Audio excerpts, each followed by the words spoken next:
Hi friends, ఈరోజు మనము గోరుచిక్కుడుకాయ వండబోతున్నాము. గోరుచిక్కుడుకాయ కడిగేసి పెట్టేసుకున్నా, మంచిగా తుంచి అందుకు పచ్చిమిర్చి వేసుకొని కర్రీ వేసుకుందాం. ఇప్పుడు కొద్దిగా ఆయిల్ వేసుకొని పచ్చిమిర్చిని కొద్దిగా వేయించుకుందాం.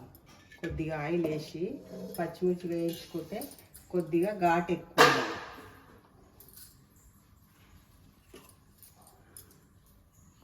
పచ్చిమిర్చి అనేది కొద్దిగా ఆయిల్ వేసుకున్నాం కదా, ఈ మిర్చి కట్ చేసి పెట్టుకున్నా.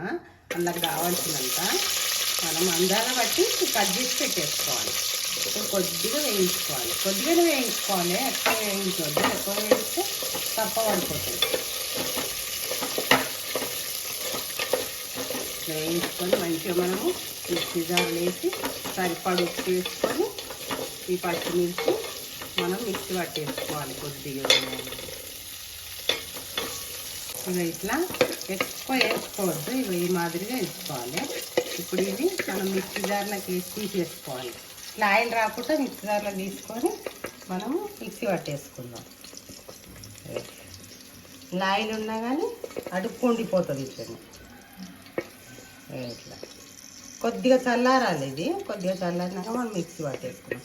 ఇలా ఆయిల్ ఉంది కదా, ఇది ఆయిల్లకు మనం ఆయిల్ వేసుకుందాం. ఆయిల్ వేసుకొని గోరుచిక్కుడుకాయ, పచ్చిమిర్చి, ఎండు కొబ్బరి వేసుకోవాలి. ఎండు కొబ్బరి వేసుకుంటే కూడా చాలా బాగుంటుంది.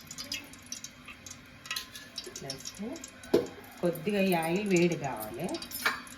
ఆయిల్ వేడైన తర్వాత నేను ఒక 2 కలెమ్మాకు రెమ్మలు ఇలా రెమ్మలుగా తీసేసి పెట్టేసుకున్నా. ఇది ఒక పెద్ద ఉల్లిపాయ కట్ చేసి పెట్టేసిన వేసేసుకున్నా. వేసుకొని ఉల్లిపాయ వేయించుకోవాలి. ఉల్లిపాయ వేయించుకొని అందులో ఉల్లిపాయ, అల్లం వెల్లుల్లి పేస్ట్ రెండు వేగిపోతాయి. అల్లం వెల్లుల్లి పేస్ట్ కూడా వేసేసుకోవాలి. వేసుకొని ఇది కొద్దిగా వేగాలి. వేగిన తర్వాత మనం పసుపు వేసుకుందాం. పోయినాయి. ఇప్పుడు మనము పసుపు వేసుకోవాలి. పసుపు వేసుకొని ఇప్పుడు గోరుచిక్కుడుకాయ మనం కడిగేసి పెట్టేసుకున్నాం కదా, ఆ గోరుచిక్కుడుకాయను ఇలా ఉల్లిపాయలల్లో వేయించుకోవాలి. వేసుకోవాలి.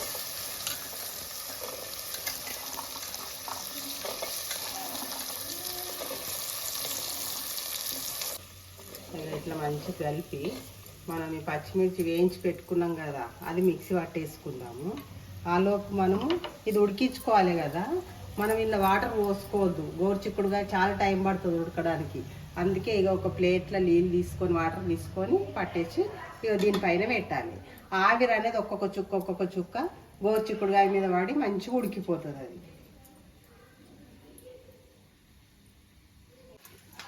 ఇప్పుడు ఇవి చల్లారిపోయినాయి. ఇప్పుడు మనం ఇవి మిక్సీ పట్టేసుకోవాలి.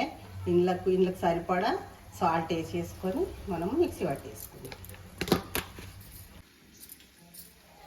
ఇప్పుడు ఇట్లా మధ్యలో ఇట్లా తీసుకుంటా ఈ ఆవిరికి అడుగంటకుండా మనము కలుపుకుంటూ ఉండాలి.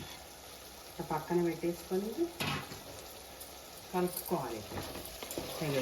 కలుపుకుంటుంటే ఆ నీళ్ళ చుక్కలు పడుతుంటాయి కదా, అడుగు రాదు. ఇట్లా బాగా మంచిగా మెత్తగా ఉడికిపోతాయి. ఇంకా కొద్దిగా సేపు ఉడికినాక మనం మిక్సీ పట్టేసుకున్న పచ్చిమిర్చి వేసుకుందాం. ఇంకా కొద్దిగా సేపు ఉడుకుతుంది. మళ్ళీ ఈ వాటర్ దీనిపైన పెట్టేసుకోవాలి. ఇప్పుడు మనం తీసేసుకొని ఇది కొద్దిగా ఉడికిపోయింది కదా, ఇప్పుడు మనము ఈ పచ్చికాయలు మిర్చి పట్టేసుకున్నాం కదా, ఆ మిర్చి అనేది చిక్కుడుకాయలు వేసేసుకుందాం. ఇవి ఇట్లా మిక్సీ పట్టేసి పెట్టేసిన దీన్ని ఈ చిక్కుడుకాయలు వేసుకోవాలి. ఇది ఎక్కువ కారం ఉండదు, మనం కొద్దిగా వేయించుకున్నాం కదా, ఇట్లా వేయించుకుంటే అంత కారం ఉంది. ఇప్పుడు కొద్దిగా ఎండు కొబ్బరి వేయించి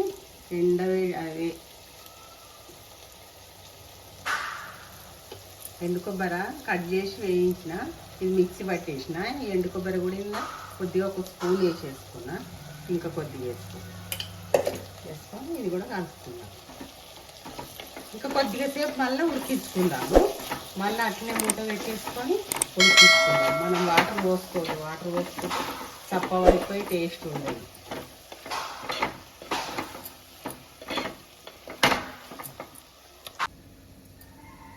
ఇప్పుడు ఇది ఉడికిపోయింది.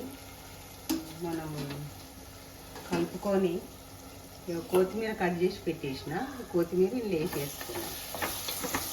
ఉడికిపోయింది కూడా.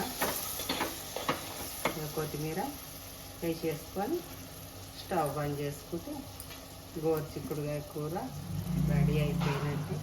టేస్టీ గోరుచిక్కుడుకాయ మీరు కూడా ఒకసారి ట్రై చేసి చూడండి. చాలా బాగుంటుంది. ఈ వీడియో కనుక మీకు నచ్చినట్టయితే లైక్ చేయండి, షేర్ చేయండి, కామెంట్ చేయండి, సబ్స్క్రైబ్ చేయండి. టాటా.